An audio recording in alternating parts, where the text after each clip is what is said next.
Bonjour Marie de Virginie. Bonjour. Vous êtes l'une des porte-paroles de l'Union populaire républicaine UPR qui présente un candidat à la présidentielle française et il s'agit de François Asselineau. Vous êtes une jeune Martiniquaise d'une trentaine d'années, Madame de Virginie. Qu'est-ce qui vous a séduit dans le discours de cet homme et dans ce parti qui vient de célébrer ses 10 ans d'existence? Alors, ce qui m'a plu chez François Asselineau, c'est son discours de vérité. C'est-à-dire qu'avant de le connaître sur Internet, je ne comprenais pas, je n'arrivais pas à décrypter l'actualité politique au niveau national et je ne comprenais pas pourquoi est-ce que, malgré l'alternance des gouvernements de droite et de gauche, la France va de plus en plus mal et on va vers une paupérisation de la société. Et puis, grâce aux conférences, qui sont très longues d'ailleurs, entre 3 et 4 heures. Oh, surtout plus. Surtout plus, oui. Parfois plus.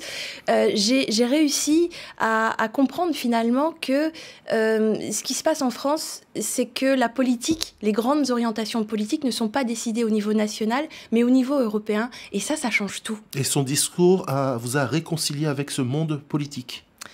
Non, pas avec le monde politique, pas tel qu'il est en ce moment, mais ça m'a réconciliée avec l'idée que quand on a des choses à défendre, qu'il faut se lever, qu'il faut résister, qu'il faut militer, parce que la politique, contrairement à ce que j'ai été amenée à penser au fil du temps, ça sert à quelque chose.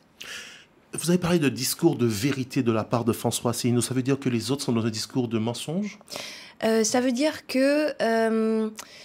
oui, il y a beaucoup de choses qui sont dites et qui ne sont pas vraies. Je vais vous donner un exemple. Chaque fois qu'un homme politique vous dit, tout le monde est d'accord en plus, il y a un consensus pour dire il y a un problème avec l'Europe et on veut d'une nouvelle Europe, il faut changer l'Europe. Quand on est à gauche, on veut une Europe plus sociale, quand on est à droite, on veut une Europe plus libérale. La vérité, c'est que on ne peut pas changer l'Europe. Et ça, il faut comprendre les mécanismes pour comprendre à quel point c'est un mensonge et à quel point on se fait enfumer comme des renards. Mais chaque fois que quelqu'un vous dit il faut changer l'Europe, il ment. Et l'un des points forts du discours de François Asselineau, c'est justement cette sortie de l'Europe. L'Europe, quand même, qui, on va le rappeler, c'est 60 ans de paix sur le territoire intérieur. L'Europe, c'est par exemple les programmes Erasmus qui favorisent les échanges, les voyages, la jeunesse. Vous avez peut-être pu profiter de ce fameux programme européen et vous voulez sortir de tout ça aussi? Alors, je vais préciser le propos. La France, littéralement, ne peut pas sortir de l'Europe. On ne va pas se mettre dans l'océan Atlantique. On sort de l'Union européenne. Ça, c'est différent. Le programme d'Asselineau est très clair. Sortir de l'Union européenne, sortir de l'euro et sortir de l'OTAN. Je rebondis sur ce que vous avez dit. L'Europe, c'est la paix. Non, c'est faux. En fait, la raison pour laquelle il n'y a plus de guerre en Europe, c'est l'équilibre des forces. C'est la dissuasion nucléaire, c'est tout. Ça n'a rien à voir avec la construction européenne. Ensuite, vous parlez des programmes Erasmus. Désolé, ça n'a rien à voir avec la construction européenne. Ce sont des traités qui n'ont rien à voir avec l'UE, je vous promets. De façon très négative, beaucoup de gens parlent de l'UPR, presque comme une sorte de secte complotiste. Et pour vous, la bête dont il faut couper la tête, c'est forcément l'Union européenne. Oui, enfin, la bête dont il faut... Vous avez des expressions assez imagées. Non, ce que je veux dire, c'est que la France et la Martinique ont intérêt à sortir de l'Union européenne. François Asselineau a parlé récemment du GOPÉ. En fait, ce sont des choses, des textes qui sont écrites par la Commission européenne et qui n'ont de recommandation que le nom. En fait... des commissaires dont on ne connaît pas le nom, dont on ne sait pas, qui n'ont jamais été soumis au vote des populations, décident des politiques... Ce qu'on appelle les technocrates. Si vous voulez, décident des politiques économiques, sociales, monétaires de pays qui n'ont rien à voir. Est-ce que vous voyez la différence entre l'économie de la Pologne, de l'Allemagne, de l'Italie et de la France? Ces gens n'ont aucun intérêt à fonctionner ensemble. Ils font entendre leur voix avec les eurodéputés. Pardon? Ils font entendre leur voix avec les eurodéputés. Ah, parce que vous croyez vraiment que le Parlement a du pouvoir? Moi, je vous invite, sincèrement, et parce que là, on est dans une dictature douce qui s'impose aux gens par sa complexité et par l'ennui. C'est-à-dire que quand vous essayez d'en savoir davantage, vous allez sur Internet, les textes sont pas d'un chiant, mais les textes sont très compliqués. On n'arrive pas à comprendre. Et c'est des techniques d'enfumage. Et c'est tellement ennuyeux qu'on n'essaye pas d'en savoir davantage. Alors face à ça, François Asselineau et l'UPR proposent un programme de libération nationale. N'est-ce pas ce que dit Marine Le Pen dans sa vision de l'Europe pour la candidate frontiste? Elle aussi, elle veut en sortir? Ouais, elle veut en sortir, oui et non. C'est-à-dire que d'abord, elle veut renégocier. C'est pas possible de renégocier. Littéralement, c'est impossible. D'ailleurs, je vous mets au défi de me citer une personne, un seul chef d'État ou de gouvernement qui a réussi à négocier avec l'Union européenne et qui a obtenu gain de cause. Ça n'existe pas. Il y a une raison. Marine Le Pen, elle veut renégocier, puis ensuite elle veut soumettre ça à un référendum, un coup elle veut pas. Nous, ce qu'on dit, c'est clair. François Asselineau est le candidat du Frexit. On sort, un point, c'est tout. C'est vraiment l'Europe le danger ou bien les États-Unis? C'est l'Europe. C'est pour la France en tout cas, et pour les intérêts de la France et de la Martinique, la construction européenne ne va pas dans le sens de nos intérêts. François Asselineau est-il un candidat hors système? Non. Mais il n'a jamais dit qu'il était un candidat hors système. On va quand même rappeler qu'il est diplômé d'HEC, de l'ENA, ancien directeur de cabinet de Françoise de Panafieux lorsqu'il était ministre dans le gouvernement d'Alain Juppé. Collaborateur de l'ancien ministre Gérard Longuet, il sait de quoi il parle alors? Oui. Ouais. Non, mais sincèrement. C'est pour ça qu'il est plus crédible? Je pense, parce qu'il a déjà énormément d'expérience, il connaît les arcanes du pouvoir, il connaît, si vous voulez, le fonctionnement de toutes les institutions françaises et européennes, et c'est un candidat qui, à mon sens, est très crédible. Dans le programme de François Asselineau,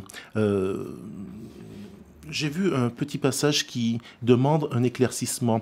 Il demande qu'on fixe un cadre constitutionnel pour les médias.